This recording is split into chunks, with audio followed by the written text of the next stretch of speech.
Today on Chris Dyer's Creative Friends.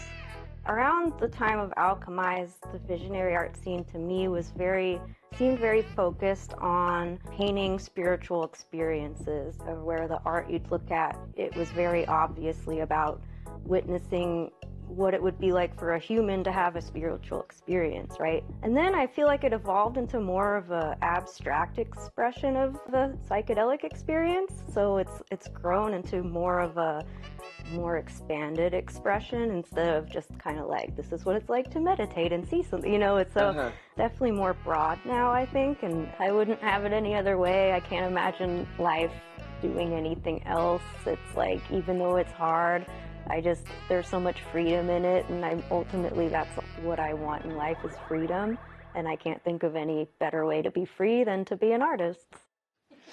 Jessica! Hey! Woo! Thank you so much for having me over, your beautiful home and your beautiful living room, your beautiful studio here in San Francisco, California. How long have you been in San Francisco, and why do you love it so much? Well, off and on for about 19 to 20 years. I've been in this house for 15 years, which is crazy, but I love San Francisco because it's just beautiful. I think it's beautiful. I mean, there's parts of it that are certainly not beautiful, but I think the majority of it is. I love all the architecture, the colors. I love how each house is just slightly different. They're all similar and different at the same time, and that's like really visually interesting for me. And I love living by the ocean. I live about 25 blocks away from the ocean, which is really nice. I'm definitely an ocean girl, so yeah, even just smelling the salty air makes me happy. So and then I just like living close to my family. They live about an hour away, and that's where I grew up, so this whole place just feels like home for me. Yeah, well, you're lucky, because I've always wanted to live in SF. It's so romantic. Even now that it's changed, still I would love to like get an art residency at some point and just like live in those historical, roads that has a lot of like hippie history in there too. And yeah, the architecture is so amazing. I remember I met you in Hawaii, but I remember seeing you at a party in Oakland at the Womb that I was painting at. Like, it's probably 2011. Seth McMahon was live painting there, and you showed up to paint also. Yeah. Do you also spend a lot of time in Oakland, or, it's like a sister city? I actually don't. I have an aversion of going to the East Bay. It's kind of a weird thing between people that live in the East Bay and here. We're just like, oh, the Bay Bridge is like this thing that keeps us not wanting to go, because the traffic is just awful. It's just, especially from the San Francisco, and the traffic is insane. And so there's only like small windows of opportunity to go, and living out here by the ocean is even further, so it's just like, it could be almost an hour trip, which is crazy because it's just the next city over. But yeah, so I don't go there that often, but I used to. The art scene here was a lot more lively back then. When you mentioned the Womb, I'm like, oh, it's so nostalgic and sweet to think about. Yeah, what was the Womb? It was like a art warehouse with a bunch of visionary people. Yeah, it was an art collective living space that hosted a lot of different artists that lived here, local artists, all, not just visionary, but just, all kinds of like people in that particular community. And yeah, it was really sweet. They would have parties there often, live painting parties, and yeah. So at that time, San Francisco and Oakland was just popping. Like, it was so vibrant here. Things have changed quite a bit. Yeah, so this is 2011-ish. I used to come more like mid-2000s for the skate industry, when Rasta skateboarding was like a thing. So me as a Rasta dreadhead skater, I was here a lot. And through that, I got more in touch with the visionary art scene. That seemed to have its epicenter here, and it seems like the circus has moved on to other pastures. How you seem to be like the last artist standing here almost. Yeah. How is it to be in a place that still is special, but also has changed its vibe? Well, yeah, I do certainly feel that way. I feel a little disconnected from the art scene, which makes me kind of sad. You know, I do wish there were more artists nearby I could connect with, but having everything online kind of makes that feel a little not as lonely as it could be without, the internet. But yeah, I mean, I might be moving on at some point soon, but I stayed because my living situation here has been really like affordable, which is not the case for pretty much anywhere else here. So that's one reason why I stayed, and the other was just being close to family. So, but yeah, I do kind of wish there were more artists here that I could connect with. Yeah, you could also just travel and stay living here. Like when I was in Montreal, Canada, that was like maybe like a big art city for like street art, but people didn't even know what visionary art was out there. And I always had to travel to the States and to the West Coast. And Yeah, yeah. now I'm in Florida that has some action, but I wouldn't say it's the epicenter of that. And you just got to get on the road, I guess. Yeah, well, it gives me the excuse to do that. So, and I love traveling. Yeah, but I kind of wonder where the next epicenter would be, because I know Denver's like pretty much that right now, but I wonder if it's going to move into some other place. It seems to keep on moving, and Denver's already getting oversaturated, and things keep on changing. Nothing stays the same forever. We'll see. But we met in Hawaii 2010 for Alchemy's Visionary Art Congress. You were I wouldn't say a brand new artist, but you were a young artist just getting out there in the scene. How was it for you? Were you like intimidated? Was there a lot of pressure to be on the same show with like Alex Gray and Robert Venosa and all these, other visionaries from all over the country?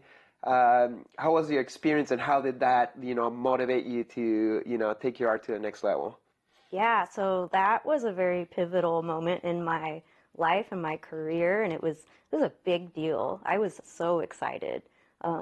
Nervous, sure, but mostly excited. I felt, like a giddy middle school girl, just like, oh my God, so that was really exciting. I ended up there because I was working on my second visionary piece. I was very inspired by the Greys.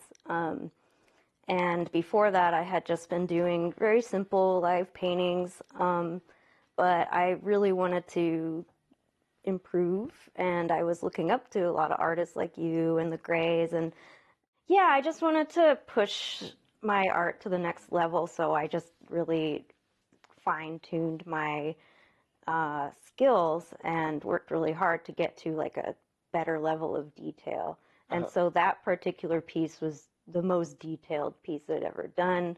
And I was still working on it when I took it to Golden Gate Park. There was a big concert there, and so I just took it there to paint there just randomly, and I met Rio Gordon, who was the creator of Alchemize. Okay, and nice. I saw him painting there, and I watched him. I was like, wow, I really like your painting. That's amazing. And he's like, thank you. Oh, what are you working on? I showed it to him. He's like, I want to bring you to Hawaii. So I was like, oh, okay. And then he told me, he's like, I'm bringing out all the biggest visionary artists all over the world, and we're all going to, paint together and create a portal, and like just this whole thing. I was like, really? He's like, I'll fly you there. It's like, no shit. Like, I'd never been flown out anywhere before. So it was like really big deal. So yeah, I got there and was just really, really excited to meet everyone. I was definitely shy.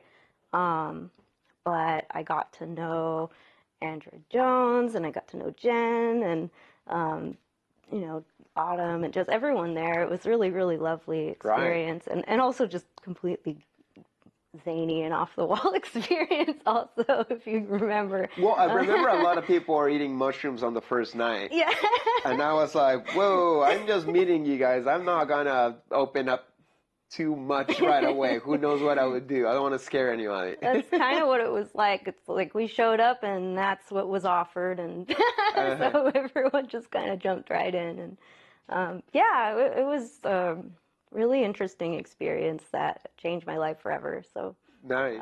I'm very grateful for Rio for that experience.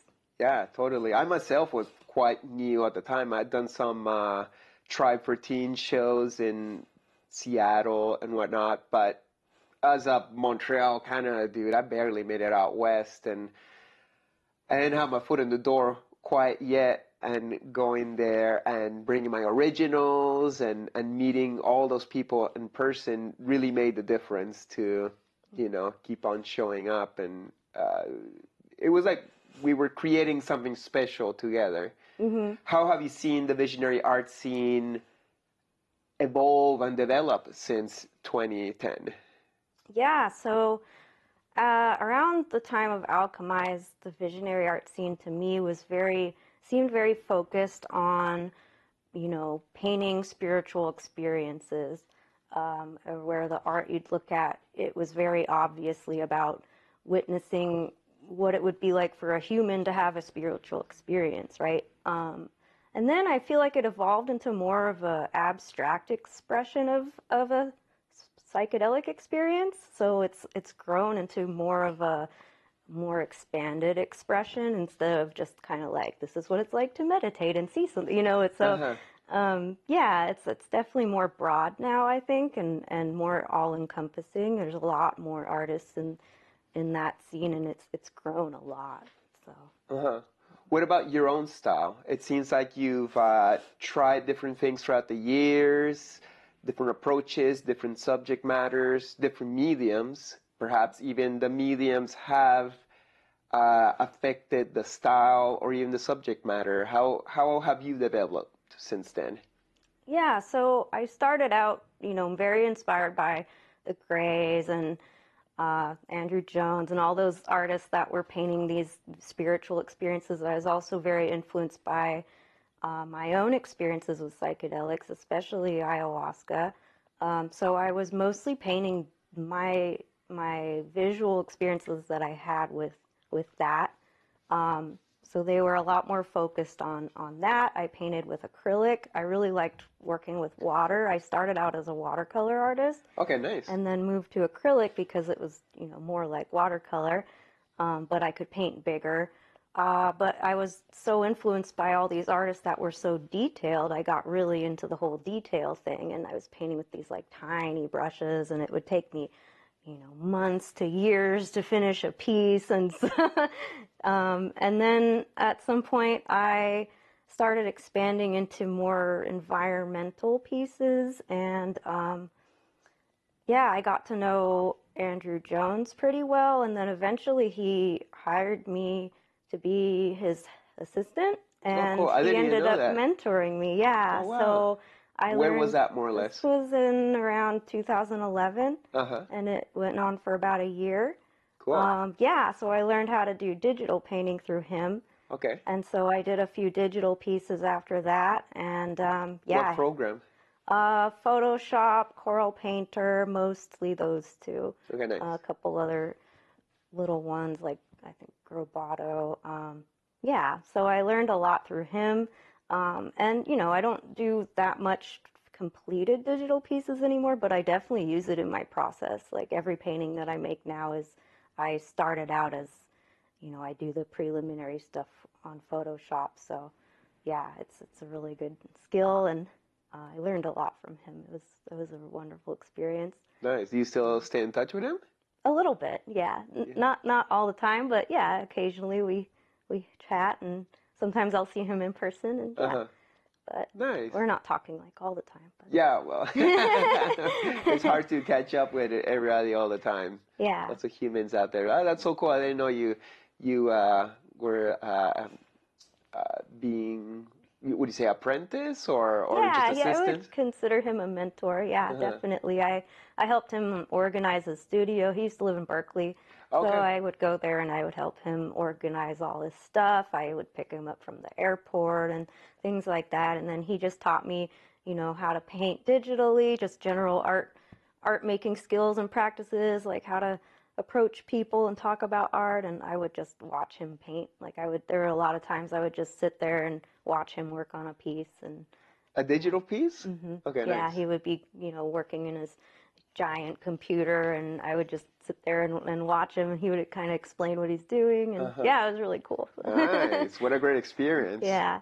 Sweet. And what came after digital? Because I know by now your style is a totally different style. Was there steps before from digital to this new, more impressionistic oil expression? Yeah. So, I kept doing, digital and acrylic pieces. And then at one point, I started not really enjoying it anymore. And I felt really like constricted by it, because working with these tiny little brushes and doing this ultra detail, I also felt like each piece that I did had to have this like super epic meaning behind it. And like, it was like my perfectionist side was just like really intense at that point, and it got so intense that I kind of shut down. And it was I just felt a lot of pressure from that. So it just like caused this disconnect. But at the time, I didn't understand that that's what was happening. So I ended up having this like kind of little breakdown, or like kind of weird crisis of identity, where I was like, I don't like doing this anymore. Yeah. What does that even mean? Does that, like, I've always made art, I'm an artist who doesn't want to do art. Yeah, what does that like, leave who me in? am I? Like I just, like, this existential thing. And so I actually stopped painting for like 3 years. Okay. Like every time I set out to paint, I would get really anxious. Aww. So like, yeah, that happened. And so I kind of like stopped painting at shows. I like just kind of withdrew. I like, it was a weird experience. And then at that time, a lot of my peers were starting to rise, and the style of visionary art also started to change. So like the stuff that I was creating was changing into more of this, abstract expressionist graffiti style. And I remember I was like, I tried to go with the herd, which was a terrible idea, because no artist, I think, should ever just go with the herd just because it's popular. I think everyone should try to be as authentic as possible. Right. But I tried to do it, and so you're talking about that kind of visionary art that's like a Herder collective, Apex collective, where it's just kind of like abstract explosions of randomness. Yeah, and that got very popular. Yeah, and it still is like the thing in Denver. It's like it's a thing, and it's amazing. But I personally do not like painting that way. And so I tried it, and I was like, this is not for me. It's a video game. Like sometimes I'm curious, like, oh, that seems like a fun video game, but it's like I would need to learn 20 different styles to then throw it together in order to, especially if you want to be unique. Because you can see people doing like little Mars One-isms or, or Oliver Byrne. So it's like, okay, sure. And you're remixing it in your own way. So I guess it's you, but you want to just come up with your own isms if you're going to play that video game. And that's, right. Yeah. And that's kind of what happened. A lot of people ended up going in that direction. And then I felt kind of like isolated and ostracized a bit. Like I felt like the old style I was doing was no longer relevant, and I didn't even enjoy it, and I didn't know how to share that. Like people were like, go up to me like, oh, I love what you do, and be like, like I just felt so like you were like, well, I don't anymore. It's like, right. And so that's too bad that happened, but at the same time, if that's how you felt, that's how you felt. Yeah, and then at that same time, that's when everyone moved from San Francisco to Denver, because San Francisco, all the rents went up like to place, everyone got kicked out, basically. Nobody could afford to live here anymore. I stayed because I wasn't having that experience, which is why I've been here for 15 years. Yeah, so a few years went by, and then COVID happened, and everything shut down. And then, because everything shut down, suddenly everything was online, which means that all the artists that I wanted to take workshops from that I would have to travel to were suddenly available online. And, slightly before that, I started getting really inspired by Impressionism and landscape paintings, and just stuff that wasn't just visionary art. I started to get more inspired by other things. I remember I would like go on Pinterest and or like DeviantArt, go on rabbit holes of like looking at all these paintings and then imagining myself like on a road trip, like in these places and just thinking like, man, I really want to do that. And I really wanted to just paint landscapes. And a part of me was like, is that enough? You know, because like visionary art's very like big, grand ideas, and the landscapes are like, well, it's just a landscape. And you know, I had somebody tell me like, oh, you just want to paint landscapes now? That's boring, you know. So Well, it's been done before throughout the ages as a general grouping of paintings. Same with painting beautiful women. But there's lots of that in art still, and it never will lose popularity, especially a naked woman. Sorry, nude. But it's about how you do it, not the general. Same with visionary art. It's like, sure, we could all paint the mystic experience, but how are you doing it that you're doing it differently than the Grays or Amanda or whoever? Yeah, and nature is always going to be, I think, a mystical experience. Like you could go out in nature and have a mystical experience, you know, just being there. But you don't have to do anything. You're just there. And it's like you can have this crazy experience. So it still is, in my opinion, of that same caliber. Yeah, you can still show your unique personality in it, even though the general. Same with the visionary, abstract energy explosions. Just because a lot of people do it, and you know, there's masters in that realm, doesn't mean that you can't go on a weird parallel that's your own branch of the tree. Personally, I really love your energy snakes, like the one we got there on the wall, or the rainbow one. I know that's like a more old school version of you, and perhaps that was a style that you kind of like got over. But that's where I was like, this is special and unique to me. A liquid crystal rainbow ayahuasca serpent holding a key. That to me spoke volumes as a ayahuasca person.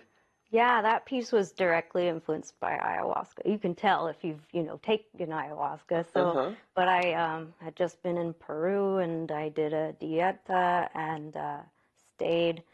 I ended up, it was in Pucallpa where I did the dieta. Okay. And well, that's a whole story. It would deviate from where I was going with the getting to the oil paintings. Well, but let's touch with that Aya style first, and then we'll get into the oil part. So yeah, this was my second time in Peru. My first time I went after I graduated from art school. I didn't know anybody who did that. I did not know it was a whole thing, you know. I just was looking for a place to travel. I was interested in herbal medicine at the time, and I would just randomly Google things I thought were interesting. So I randomly Googled shamanism, and the first thing that popped up was a travel agency that booked trips to Peru to drink ayahuasca. So that's how I ended up doing that. And then that experience led me to the visionary art scene kind of in a roundabout way. It just kind of taught me to follow like my heart and see where that takes me. And it took me to an Alex Gray party. And then I discovered visionary art. Wow. So, like, usually it's the other way around. The visionary art is what takes you to search out for a deep mystical experience like Aya.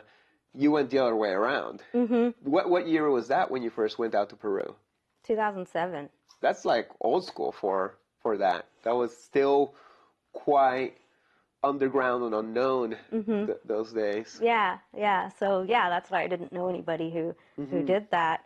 But it's just kind of, I guess, you know, medicine calls you in interesting ways, and that's how it happened with me. So yeah, I was led to the visionary art world through that, and then I decided to go a second time, and I didn't know who I was going to journey with, who was going to be the ayahuasquero, but I knew of some artists in Pucallpa that I wanted to go visit, so I went to visit Juan Carlos de Minci, and I you know, I was looking at his art there, and then I asked him, you know, he told me about this plant that you could do a dieta with called hipombokene, which you drop into your eyes and it helps you with your dreams. And then I said, oh, well, do you serve ayahuasca, and he's like, keep this on the DL, but Uh-huh. a little sometimes, Yeah. yes. And so Now he's full on shaman, huh? yeah, okay, yeah. Yeah. So he took me to his uncle's property, and I was traveling with somebody I had met along the way, and he facilitated a little dieta for us, and then he invited Luis Tamani, and like all the, there was this whole collective of artists there. Yeah. And this was before they got known Yeah. in the art scene. Well, they've kind of blown up internationally now, Yeah. but being that not only they were in the country of Peru, which is just, to us North Americans, it's like a third world country down there. Not only that, but the jungle, which like for Limeños, the jungle is kind of like, forget about it. That's country as it gets. So they were kind of like lost in the shuffle out there, but they were, masters. They are the masters of Peruvian or even South American ayahuasca visions. And finally, they got recognized and brought out to LA and Europe and etc. Yeah. And now they're shining around the world, which makes me very happy. So what's crazy is that kind of happened like right after that experience I had with them. So like Pucallpa is really interesting because it's actually this hub of visionary art. Pablo Amaringo, he and I forget the other artist that started the school, but there's a school. Anderson de Bernardi is one of his students too. Who I also met him. Yeah. And so, there's a school for visionary art there. And so there's so many. I was like, Mauro Reategui is one of his students also. Yeah, there's like tons. Yeah. It's amazing. Yeah. Just so the Peru art scene is just really good. But specifically in Pucallpa, Tarapoto, Iquitos, the ayahuasca regions that are not so respected in, say, Lima, where I grew up. Lima's the city where, we're the, evolved Peruvians and the rest is just kind of like country. And, I didn't it's kind of realize snobby. that. So they were not getting much shows in Lima. So while they're out there in LA and Europe, Lima's just like, ugh. These country people too snobby. There's been a couple of shows now and they're starting to get some recognition, but not like outside, which is super ironic. But hey, we sometimes don't appreciate what we got in our own land. So you learned from them too. Yeah, they didn't really teach me, but I got to see their art in person and kind of talk to them about art making and drink ayahuasca with them. It was really cool. And then I started that painting, The Rise of Sachamama, of the snake, I went to Tarapoto after and stayed at this little, do you know the Sachaca Center of Art? Is it a place where they paint a lot of stuff on the land itself? I don't think so. Probably not. It was like a little hostel, and they had a little art studio there, and so you could stay there and just paint. And so that's I ended up there, and that's where I painted that. I started that painting there. I started another painting called Medicina Profunda, which was both of those were inspired by that dieta I did. Okay. So I started those there, and then took them home and completed them. And so that Sachamama painting was definitely like a peak painting for me, because that was like a summary of my whole experience with ayahuasca at that time. What about that one back there? That seems to be in the same general vein. Yeah, I mean, that one isn't really as influenced by ayahuasca, but it's kind of more of a aesthetic. Like, I really love iridescence and color. I love exploring colors, and I also really love plants. So I wanted to do this snake that I wanted to explore iridescence, and snakes are perfect for that. I've also been very influenced by the Japanese kawaii culture. So I made the scales into hearts and added the succulents. I gave it 2 heads because it's kind of like beauty and the grotesque. So that's kind of what it's about, is the beauty and the grotesque, and how beautiful colors can go together. And it's a little less influenced by ayahuasca, though. So. Yeah, but it seems like in the same, at least, general stylistics. Yeah. Was that the style that you kind of like got over because it became too tedious and not fun? Yeah. But that was before you kind of like hang the brush on that expression. Yeah, that one was probably one of my last pieces in that style. Okay. So it's COVID. You want to get back to painting. There's these, online workshops. Who was the teacher that you learned from in order to get into this new way of expression? So everything, started going online, and then I just started taking art classes again. Like, I wanted to go back to the basics and just get my skills up to par again, like just take basics like, composition and like values and colors. So I just started taking basic classes from just random people. And then there's an artist that I really like called David Mensing, and he paints with a palette knife. And so he was teaching classes, and I took one of his classes, and then just started to paint with a palette knife. And I really like the palette knife because it forced me to get out of that perfectionist, like hyper detailed little tiny brushes. And my perfectionism eventually crept back in, and now I get super detailed with the palette knife. But it's still like, it's so chunky that it's like every stroke is a little bit imperfect, which is what I like. You gotta let it go. You gotta surrender to what it is, and accept it in its own beauty. Yeah, it's like every stroke is just a little bit fucked up, and so that makes at least the whole painting is just a little bit fucked up, so that it looks actually good. That's how I feel about that's how I feel about spray painting. Yeah. It's so difficult to control spray, to get it just right. Hi, we take this little pause from our conversations for me to let you know that I got a brand new art book. This is my second art book, Shamanic Journey, that just came out with Last Gasp Publications.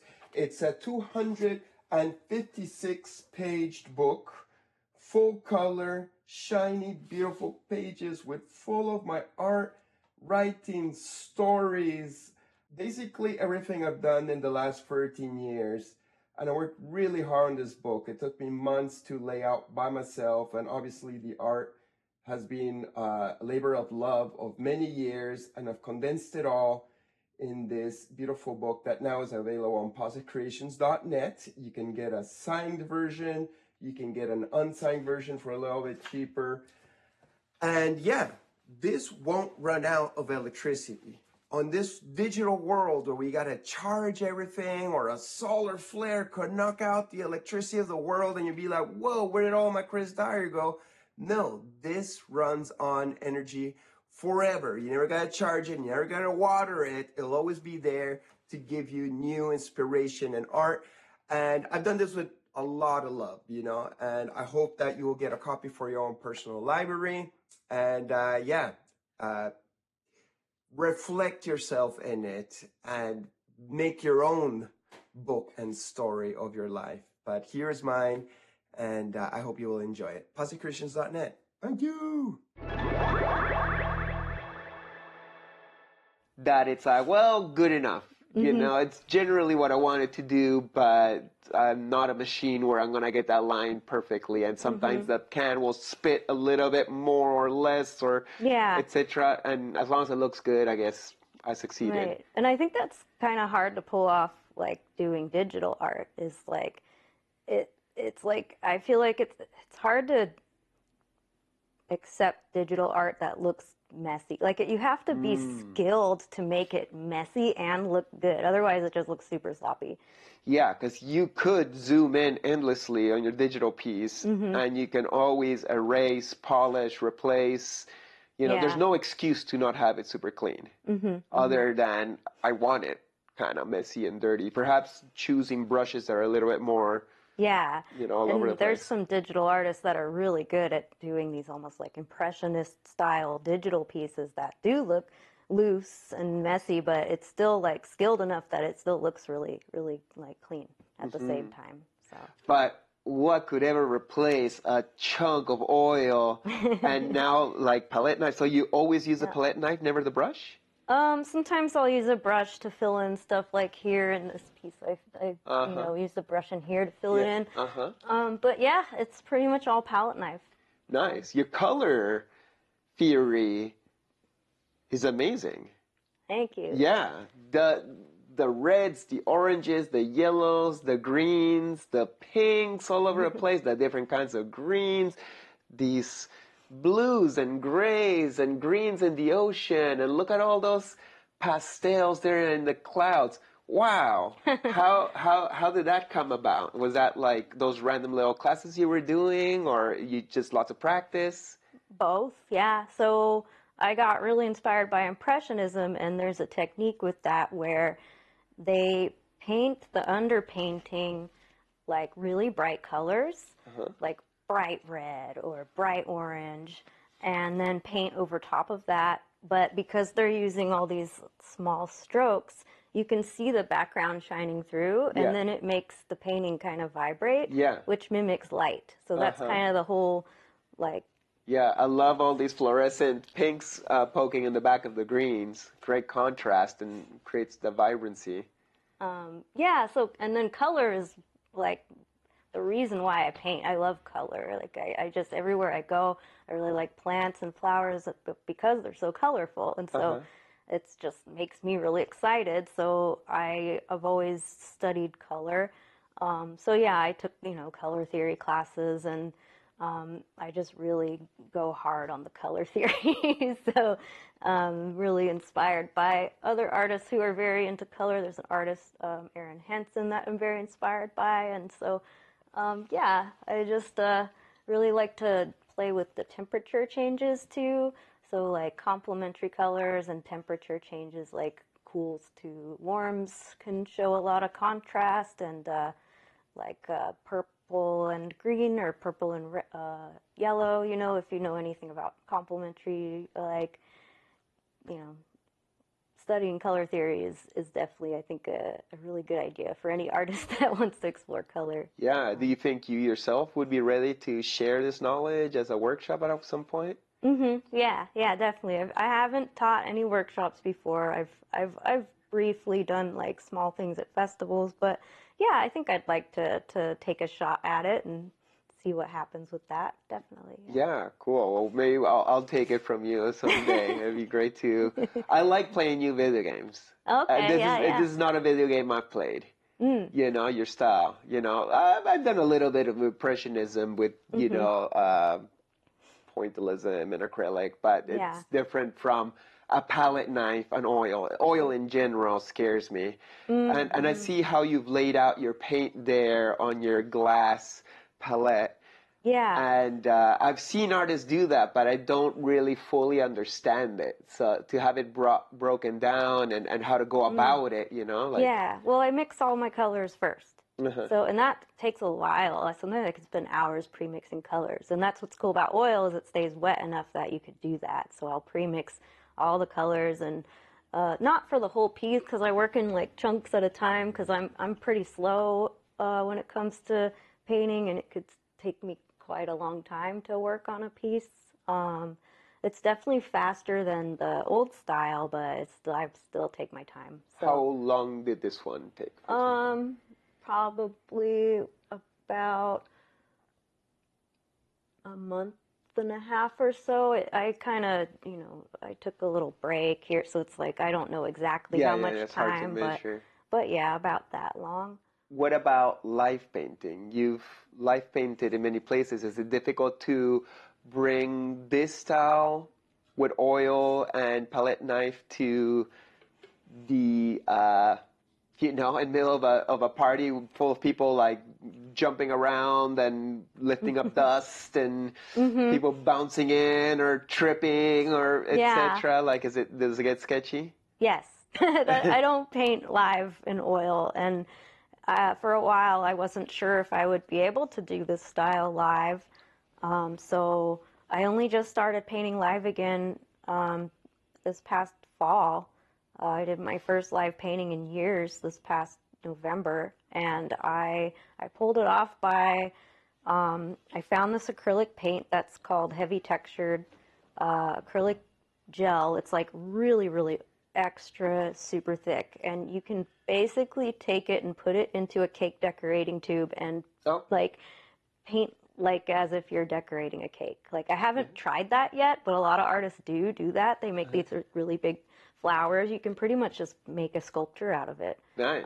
But so I took that and I would pre-mix all the colors. I would put them in these little plastic containers for beads, and then I would plan out the painting in advance. I'd do the underpainting first, and like when I do these mandalas in the sky, so I would sketch that out first. So I do a lot of prep work to do live painting now, which is kind of like a little intense. Like I kind of do wish I could just get invited to a show and be like, yeah, sure, I'll pop on over right now, but it's not like that anymore. So. Yeah. But yeah, I have figured out a way to do the style with acrylic, so that's cool. Hopefully the people who hire you to live paint appreciate all that goes into it. Because I feel like in the world of live painting, there's so many people who are younger artists want to come up and get their exposure that, everybody's just jumping in and doing whatever, and it doesn't, like, the quality kind of like gets lost in the shuffle sometimes. But you don't want to come in and like just shortchange people. You want to give them as much as you can, right? Yeah. Well, I also have been experimenting with, doing something from start. Well, not really start because I do all this prep work, but pretty much start to finish. I try to finish it all in one night or however long the event is. Tell me this. Your past topics of visionary art were subjective, you're saying something, even though it's metaphorical still.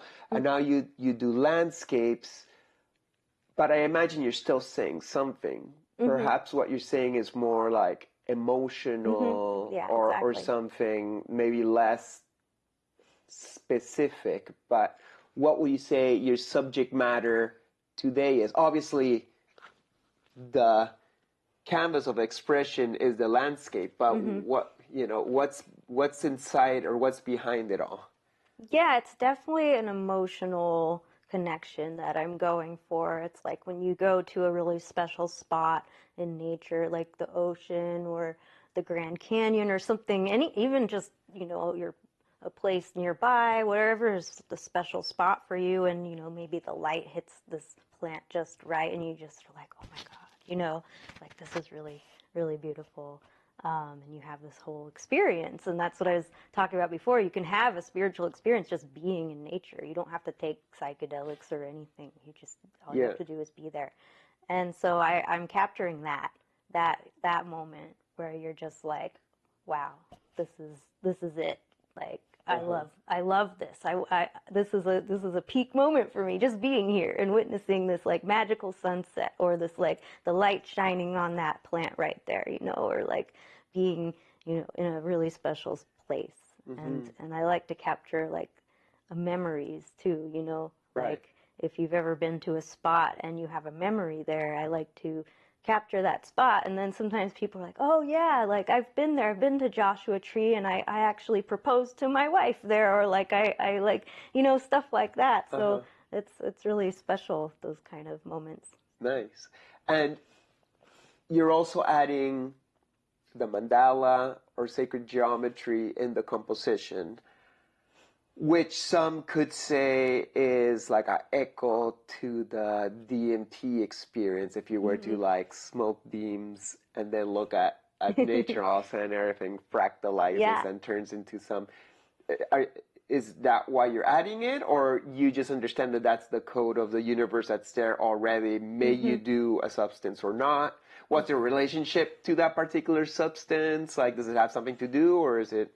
So it's definitely the second thing you said, where I think it's more of just this code that's embedded in us all, that like regardless of psychedelics or not, it's in us, I feel like. And the reason I think that is because I'm inspired a lot by textiles around the world. And if you look at textiles around the world, you'll notice patterns, geometric patterns that are similar from like opposite ends of the world thousands of years ago, before people could travel to other ends of the world. And so I was like, why is that the case? How are these patterns connected? And so to me, it's like we have our brains process these geometries in a way that it makes our humanity connected, it seems like. So it does feel like this code that's like within us all somehow. So that's what it's inspired by. But yes, it's also, you can see it on psychedelics. It's a lot more like prominent. And so it started out because I went on a road trip and I went to Joshua Tree at the Grand Canyon, and I took thousands of pictures, and then came home and I had a lot of pictures of just the sky, because I love gradients in the sky. It's really pretty, I love gradients. So, but there were all these pictures I took where it was just like the ground and mostly sky, and I wanted to paint it, but it was like, how could I make that interesting? It's like, there's art that's very minimal, that's a whole thing, but I'm not a very minimal person, so I wanted to make it interesting. So I took my fascination with these textiles and decided to put it in the sky. So like, if you see this piece up there, the one that's just straight, that's one of the first ones like that. And then I started exploring just painting these kind of like straight textile inspired patterns in the sky. And then I at one point realized that, I could probably turn this into a mandala. So I just started putting that around the sun in the paintings, and that I really liked how that turned out, so I just started exploring that more, and now I do it in almost all my paintings. So Nice. Your painting, in a way, is like a Alison Gray painting, but obviously doesn't look like anything like an Alison Gray painting, but in a way that it's the combination of chaos and order. So the sky with all the patterning would be the order, and then the random flowers and plants that are very organic would be the chaos. But they meet together as oneness. Right. Oh, well, that's nature in a nutshell, I think. Right, because even a flower is a beautiful, golden ratio mandala many times. Yeah, I mean, there's mathematics encoded in nature, but it's also chaotic at the same time. Like if you go out and you look at the ground and you see all these leaves, they're not placed in this perfect order. That's just like random and chaotic, but at the same time, there's a pattern to it somehow. Like you can even find these patterns in chaos, which is fascinating to me.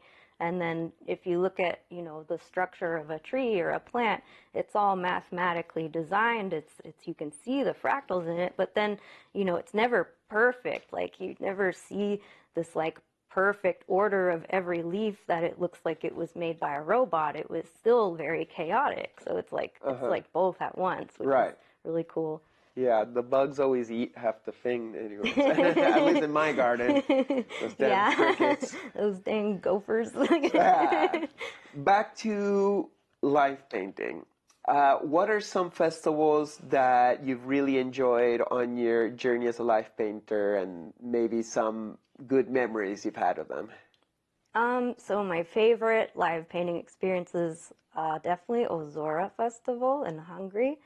I got invited to paint there twice, and I remember I was asked to paint on stage, and they were originally going to have me at night, but I looked at the schedule and I found this like really big chunk of artists I like in the day, and I was like, can I paint during that time? And they let me, and so it was really awesome because it's a big festival, and it was just really amazing to be on stage in front of so many like really high energy people. Zora's a psytrance party, so it's were like you on really, the psytrance stage? Yeah. That's the very main energetic. stage was like so much energy, just like thundering, pumping music, and it's like I personally love psytrance. Oh, really? So a lot of people don't like it, but it's like my bread and butter. So like, oh wow.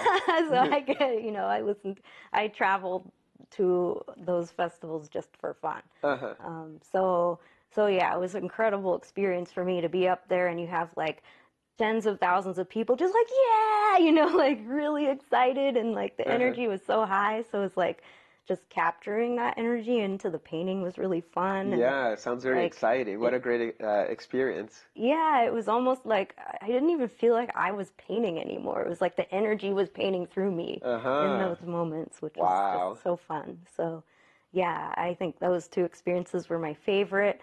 I also kind of like ended up Boom Festival. Oh, you done Boom? Yeah, but I Nice. wasn't really invited to paint on stage, but I ended up there kind of Yeah. like randomly, and that Nice. was the first time I ever painted on a giant stage like that. It was collaborating with a couple of women, and yeah, it was. I remember getting up there, and I couldn't look at the audience at first. I was too scared, and then I looked, and I was It's like, intimidating. oh my God, it was just, it was so cool. So, That's yeah, another gigantic psytrance yeah. international European centric festival. Yeah, they're fun. I think they're, That's good that you enjoy that because a week of psytrance and I got a hole through my belly. As much as I enjoy dancing to it for a little bit, it's really fun. And then yeah. after a while, I was like, okay, I had enough. And Yeah. I mean, I personally don't really understand why people don't like it, but that's just because I love it. I think it's kind of like one of those things you're either obsessed with it or you despise it, and there's no in between. You don't like kind of like psytrance. You either love it for or you me, hate I it. think there's just different kinds. And, Yeah. there's dark side and there's like, 30 different kinds. And Yeah. I just kind of like, oh, it's all the same. But no, there's different. Well, there's also slowed down, like, honestly, a lot of the psychedelic bass is, like, just slowed down psytrance and, like, some of the down-tempo stuff. Like, that's kind of how I got into it, is because psytrance is just slowed down, or faster down-tempo, really. Uh-huh. So yeah. But You've also done Burning Man, right? yeah, I got really into Burning Man I went 6 years in a row. Okay. That's kind of more like when I was starting out. So I got really involved with, do you remember Fractal Nation? Yeah. Fractal Planet? That was Andrew Jones's camp. I got. I knew of it, but I only went to Burning Man once in 2008. So. Oh, okay. That was my first year. Okay, nice. Yeah, that was my virgin year. That was the American dream. Yeah. Yeah, I didn't know anything at that. I was know. typical Burning Man virgin, I didn't Same. know anything. So I just kind of like, I went to Opulent Temple and just like flitted about and, didn't know where all the like cool stuff was. But yeah, when I got more involved with like Fractal Nation and that, it was 2011, I was still kind of like apprenticing or with Andrew Jones, or that was kind of like maybe the peak of that, or kind of started winding down maybe after that. But yeah, so there was a night where there were a lot of performances happening. It was a big night. Beats Antique was playing, and I decided I wanted to like watch the experience from the VJ booth where Andrew was painting, and he ended up having to like attend to a situation kind of randomly, and since I was there, yeah, his ex-wife was there, and she was like, just have Jessica do it. And so he's like, okay. So he looks at me and he's like, okay, so here, take the thing, press these buttons, this is what you do, okay, bye. And I'm like left like tripping balls, like painting for Pete's Antique, and nobody knew it was me. Everyone thought it was Andrew doing it, and that was really fun. Wow. That was like one of the most Exciting. fun accidents in live painting I've ever had. So Uh-huh. I wonder if he even remembers that, but for me it was like pretty awesome experience. Wow, that's so cool. Do you feel Burning Man is important for psychedelic culture and visionary artists? Like, do you feel going there helped you in your career to some degree? Or doesn't really matter, it's an art festival? Well, I started there before I went to that Alex Gray party where I discovered that there were a bunch of visionary artists and it wasn't just the Grays. I went to Burning Man, and because for me at that time it was like, oh, Burning Man is this amazing art experience and maybe I could meet people there. And so I went, and it definitely changed my life. At the time, my whole life became like Burning Man centric. After that, I started just painting at all these Burning Man events, and so yeah, it definitely influenced me a lot. And I don't go as much anymore. The last time I went was, I think, 2018, or I don't even remember the year. But yeah, I think it's an experience, and I think everyone should try it at least once. I think it's changed, over the years, but it's still really awesome, So It's special. yeah, it's special. I would call it kind of like a pilgrimage event for artists, Yeah, because Nice. it's kind of shows you, how you can become like the most expressive version of yourself. Like it really encourages that, which I think is awesome. Yeah, nice. I'm happy I went once. Don't really feel called to go back again unless somebody came with a big chunky project and a RV to stay in. Right, yeah. The Yeah. tent between two cars didn't cut it that Yeah, year. you don't like getting down into the gritty. It's so dusty. Yeah. I like it. So how's the experience of being a female artist as opposed to a male artist? Like, I feel that in order to paint, it's not like skateboarding where you need like, more muscles or any Olympic sport. Like female and men can paint the same really. And if anything, females are typically more in touch with their emotions. So I always like don't see how women are in a disadvantage in the world of painting, but it seems like there's less female painters than male. How is it being a female artist? Yeah, I don't know. It is kind of weird. There is definitely some kind of imbalance. I honestly don't know why. But then also I feel like I often get invited to things because I'm a woman. Like people say, "Oh, we're having a female art show," or "We're doing this all women's thing," or "We want you to participate in an all women's mural." It's like a thing. You're even in that all women's book. Right, That was yeah, a really yeah. good book too. I was like, Yeah, I want yeah. to be in that book. Yeah, I got invited to be in that, and yeah, so that's definitely a theme. But yeah, I don't really feel that disadvantaged personally. Maybe Yeah. I'm just kind of oblivious to it, or I don't pay much attention to it, but there definitely is an imbalance that I notice, and I don't know if it's because I feel like men, there's like a unspoken energetic code that they speak to each other with that is different from women. It feels like when I see men interacting, and I notice this painting, I'd see a male painter interacting with a male, like, I don't know, collector or somebody interested in their art, and they would vibe together in a very specific way. They're like, "Yeah, bro, yeah, fuck yeah, that's so fucking sick, bro, yeah," Yeah. And it's different from like how females tend to interact. Yeah. Like we're a little more light, I guess, or soft with our voice. Not all, I can't say this for all people. Everybody's different, but women tend to be softer and a little less like big with their energy and presence. And I don't know if there's like a subtle like intimidation between men and women when they connect versus when men and men connect together and women connect together. Yeah. But I definitely notice like when I'm interacting with a man who's interested in my art, it feels like I'm having a different energetic conversation than if that person was interacting with a male artist. And so I don't know if that's the reason behind whether male artists tend to be more like financially successful or why they're invited to things more. It's just like there's more of like a big like energy that I feel like males just have together. Yeah, maybe there's just more resonance. And now that I think about it, and I've never thought about it till you mentioned it here, art collectors are usually guys.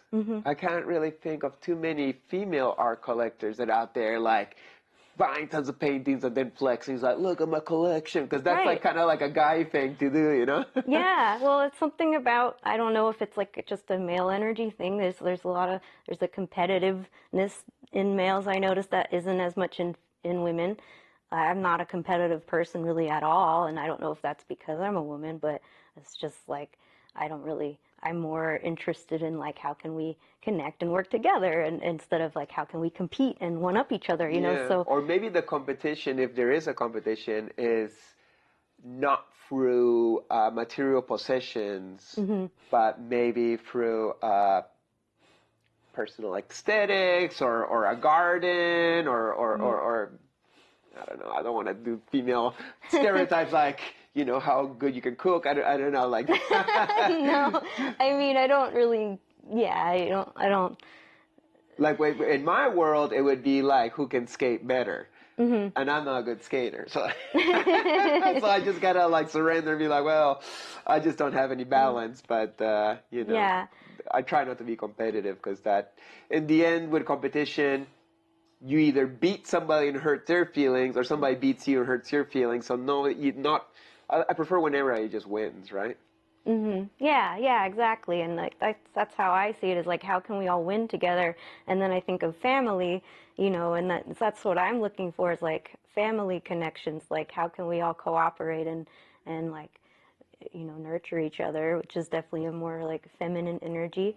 But yeah, I always wondered if those different energy dynamics influence, you know, why there's more men that are hired to do things in certain, you know, fields of work, like the live art scene, or like the musicians. Like, there's definitely like a big imbalance of male to female musicians in the world, and DJs, you know, and Yeah. that's always a big topic of conversation, I notice. Uh-huh.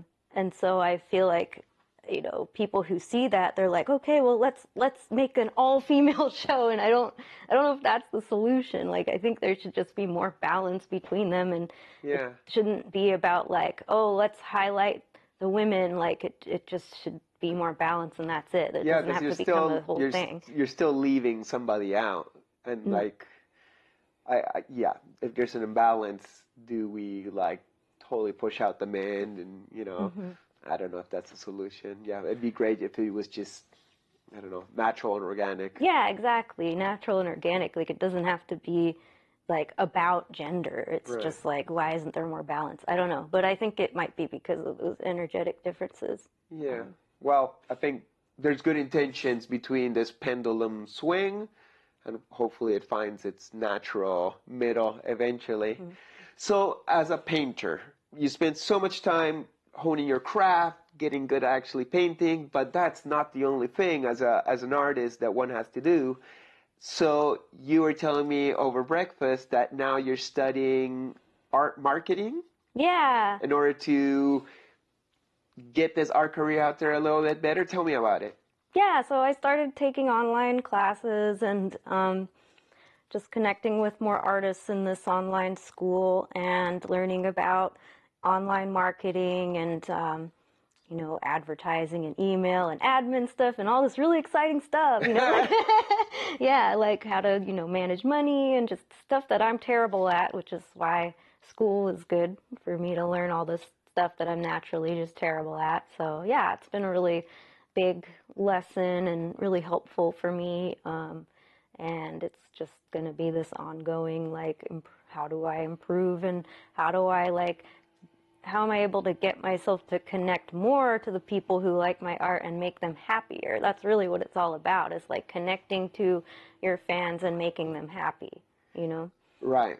Communication on a different way than a painting. A painting communicates emotions, but Mm-hmm. still he's like, okay, but how do I Yeah. get it in front of them, and how get myself out there and Right. promotion and And how do you foster those connections, you know? Because that's really what it's all about, is like, make, you know, relationships, like, and really like nurturing those relationships. It's in my experience less about like, oh, I meet this person and they say, oh, I like your art, I'm gonna buy that, okay, buy. You know, it's like, no, it's usually that the people will buy multiple pieces, or you'll get to know them first and become friends or acquaintances, and then like eventually, you know, as they get to know you, then they feel more comfortable buying something from you, you know. So right, you got to follow up.